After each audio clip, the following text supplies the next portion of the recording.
नमस्कार दोस्तों। आज की हमारी कहानी है एक पिता का दर्द।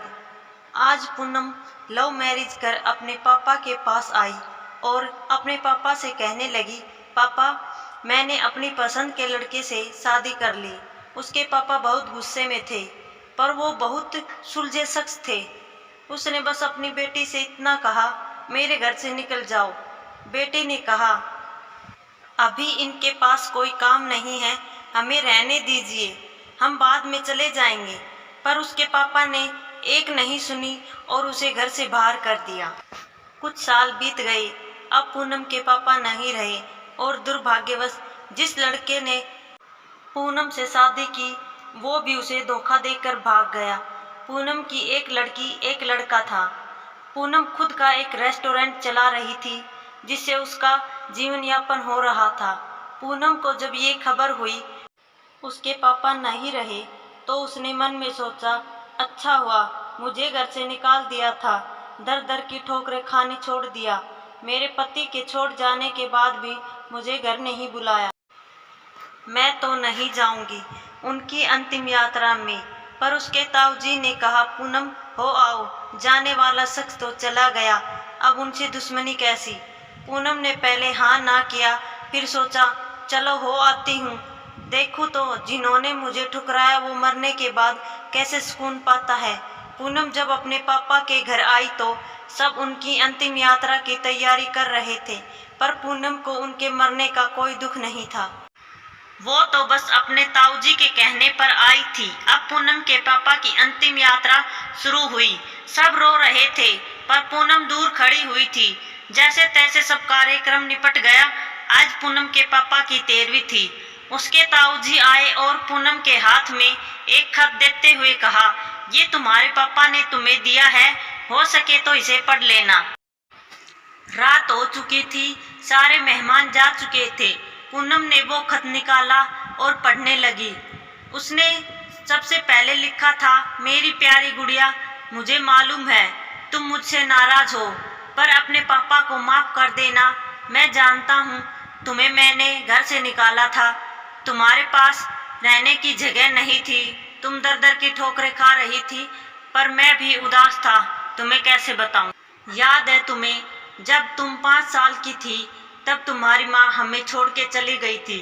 तब तुम कितना रोती थी, डरती थी, मेरे बिना सोती नहीं थी, रातों को उठकर रोती थी। तब मैं भी सारी रात तुम्हारे साथ जागता था। तुम जब स्कूल जाने से डरती थी तब मैं भी सारा वक्त तुम्हारे स्कूल के खिड़की पर खड़ा होता था और जैसे ही तुम स्कूल से बाहर आती थी तुम्हें सीने से लगा लेता था। वो कच्चा पक्का खाना याद है जो तुम्हें पसंद नहीं आता था, मैं उसे फेंक कर फिर से तुम्हारे लिए नया बनाता था कि तुम भूखी ना रहो। याद है तुम्हें जब तुम्हें बुखार आया था तो मैं सारा दिन तुम्हारे पास बैठा रहता था, अंदर ही अंदर रोता था, पर तुम्हें हंसाता था कि तुम ना रो वरना मैं रो पड़ता था। वो पहली बार हाई स्कूल की परीक्षा जब तुम रात भर पढ़ती थी तो मैं सारी रात तुम्हें चाय बना कर देता था। याद है तुम्हें जब तुम पहली बार कॉलेज गई थी और तुम्हें लड़कों ने छेड़ा था तो मैं तुम्हारे साथ कॉलेज गया और उन बदतमीज लड़कों से भिड़ गया। उम्र हो गई थी और कमजोर भी, कुछ चोटें मुझे भी आई थी, पर हर लड़की की नज़र में पापा हीरो होते हैं, इसलिए अपना दर्द सह गया। याद है तुम्हें वो तुम्हारी पहली जींस, वो छोटे कपड़े, वो गाड़ी, सारी कॉलोनी एक तरफ थी कि ये सब नहीं चलेगा, लड़की छोटे कपड़े नहीं पहनेगी, पर मैं तुम्हारे साथ खड़ा था, किसी को तुम्हारी खुशी में बाधा बनने नहीं दिया। तुम्हारा वो रातों को देर से आना, कभी कभी शराब पीना, डिस्को जाना, लड़कों के साथ घूमना, इन सब बातों को कभी मैंने गौर नहीं किया, क्योंकि जिस उम्र में था उस उम्र में ये सब थोड़ा बहुत होता है। पर एक दिन तुम एक लड़के से शादी कर आई, वो भी उस लड़के से जिसके बारे में तुम्हें कुछ भी पता नहीं था। तुम्हारा पापा हूँ, मैंने उस लड़के के बारे में सब पता किया। उसने न जाने वासना और पैसों के लिए कितनी लड़कियों को धोखा दिया, पर तुम तो उस वक्त प्रेम में अंधी थी। तुमने एक बार भी मुझसे नहीं पूछा और सीधा शादी करके आ गई। मेरे कितने अरमान थे तुम्हें डोली में बिठाऊं चांद तारों की तरह, तुम्हें ऐसी धूमधाम से शादी करूं कि लोग बोल पड़े, वो देखो शर्मा जी जिन्होंने अपनी बच्ची को इतने नाजों से अकेले पाला है, पर तुमने मेरे सारे ख्वाब तोड़ दिए। खैर, इन सब बातों का कोई मतलब नहीं है। मैंने तो तुम्हारे लिए खत इसलिए छोड़ा है कि कुछ बता सकूं। मेरी गुड़िया, अलमारी में तुम्हारी माँ के गहने और मैंने जो तुम्हारी शादी के लिए गहने खरीदे तो वो सब रखे हैं। 3-4 घर और कुछ जमीनें हैं, मैंने सब तुम्हारे और तुम्हारे बच्चों के नाम कर दी है। कुछ पैसे बैंक में हैं, तुम बैंक जाकर उसे निकाल लेना। और आखिरी में बस इतना ही कहूँगा, गुड़िया, काश तुमने मुझे समझा होता। मैं तुम्हारा दुश्मन नहीं था, तुम्हारा पापा था। वो पापा जिसने तुम्हारी माँ के मरने के बाद भी दूसरी शादी नहीं की, लोगों के ताने सुने, गालियाँ सुनी, ना जाने कितने रिश्ते ठुकराए, पर तुम्हें दूसरी माँ से कष्ट ना हो इसलिए खुद की ख्वाहिशें मार दी। अंत में बस इतना ही कहूँगा मेरी गुड़िया, जिस दिन तुम शादी के जोड़े में घर पर आई थी, ना तुम्हारा बाप पहली बार टूटा था।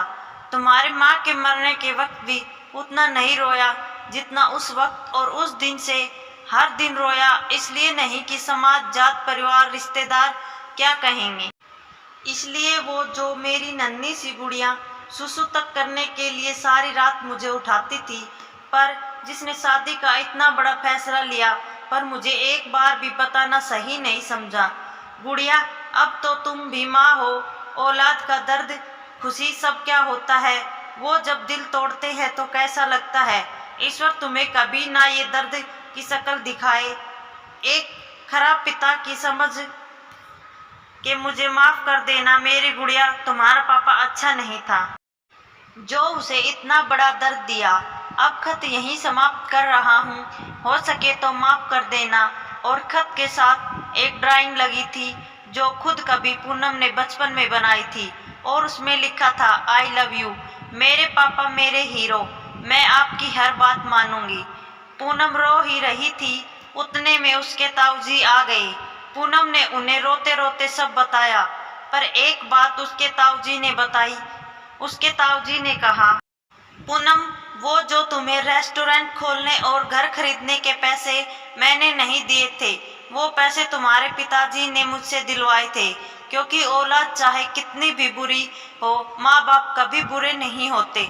औलाद चाहे माँ बाप को छोड़ दे, माँ बाप मरने के बाद भी अपने बच्चों को दुआ देते हैं।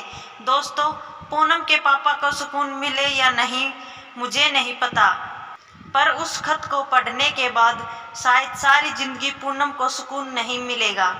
धन्यवाद दोस्तों। आपको हमारी कहानी कैसी लगी कृपया कमेंट करके हमें बताएं।